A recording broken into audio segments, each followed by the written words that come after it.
आप पापांकुशा एकादशी की व्रत कथा को संक्षिप्त रूप में भी और विस्तार से भी जानना चाहते हैं, यहाँ दोनों तरह से कथा प्रस्तुत है। पापांकुशा एकादशी व्रत कथा संक्षेप में। प्राचीन काल में विंध्याचल पर्वत पर क्रोधन नाम का एक क्रूर बहेलिया शिकारी रहता था, जिसने जीवन भर पाप और हिंसा की।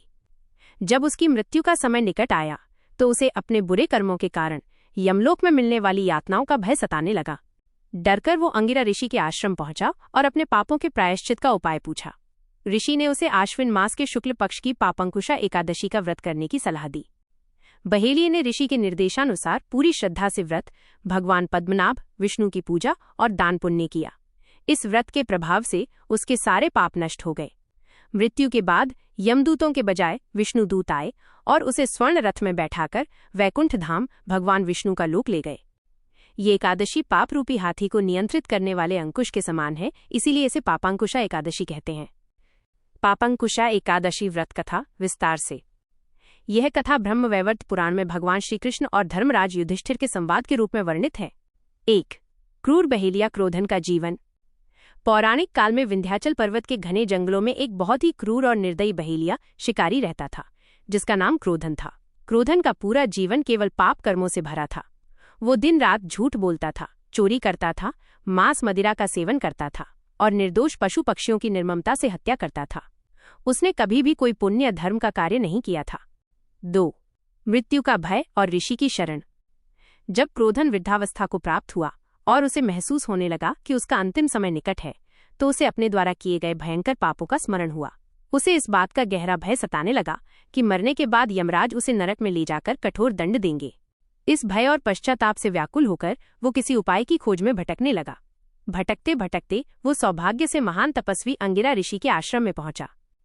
क्रोधन ने ऋषि के चरणों में गिरकर रोते हुए अपनी सारी पाप कथा सुनाई और कहा, हे दयालु मुनिवर, माना जीवन भर घोर पाप किए हैं।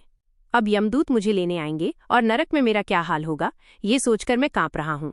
कृपा करके मुझे कोई ऐसा सरल और निश्चित उपाय बताएं जिससे मेरे सारे पाप नष्ट हो जाएं और मुझे सद्गति प्राप्त हो। 3. ऋषि का उपाय। पापांकुशा एकादशी व्रत।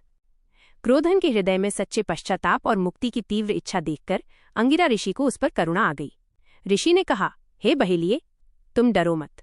भगवान श्री हरि विष्णु की कृपा से हर पाप का प्रायश्चित संभव है। मैं तुम्हें एक सरल और अचूक उपाय बताता हूँ। ऋषि बोले, तुम आश्विन मास के शुक्ल पक्ष की पापांकुशा एकादशी का व्रत विधि पूर्वक करो। ये एकादशी पापों को नष्ट करने वाली है। इस दिन तुम भगवान पद्मनाभ भगवान विष्णु की पूजा आराधना करना, व्रत के नियमों का पालन करना और अपनी शक्ति के अनुसार दान करना। 4. व्रत का प्रभाव और मोक्ष की प्राप्ति। क्रोधन ने पूरी श्रद्धा और विश्वास के साथ ऋषि के बताए अनुसार पापांकुशा एकादशी का व्रत किया। उसने विधि विधान से भगवान विष्णु की पूजा की, व्रत की कथा सुनी और भूखे प्यासे रहकर रात भर जागरण किया। व्रत के प्रभाव से क्रोधन के जाने अनजाने में किए गए सभी पाप क्षीण हो गए और उसका हृदय शुद्ध हो गया। जब उसका अंतिम समय आया तो यमराज के भयंकर दूत उसे लेने के लिए आए ही थे, लेकिन उसी क्षण भगवान विष्णु के सुंदर और तेजस्वी दूत वहां प्रकट हो गए। विष्णु दूतों ने क्रोधन को एक स्वर्ण रथ में बैठाया और उसे सीधे वैकुंठ लोक भगवान विष्णु का निवास स्थान ले गए। उपदेश। भगवान श्रीकृष्ण ने युधिष्ठिर से कहा कि जो मनुष्य इस एकादशी का व्रत श्रद्धा और भक्ति से करता है, उसे सभी पापों से मुक्ति मिलती है। यह एकादशी स्वर्ग, मोक्ष, आरोग्य और सुख समृद्धि प्रदान करने वाली है। ये पाप रूपी हाथी को नियंत्रित करने वाले अंकुश के समान है, इसीलिए इसका नाम पापांकुशा एकादशी पड़ा। क्या आप इस एकादशी से जुड़े किसी अन्य उपाय या नियम के बारे में जानना चाहेंगे?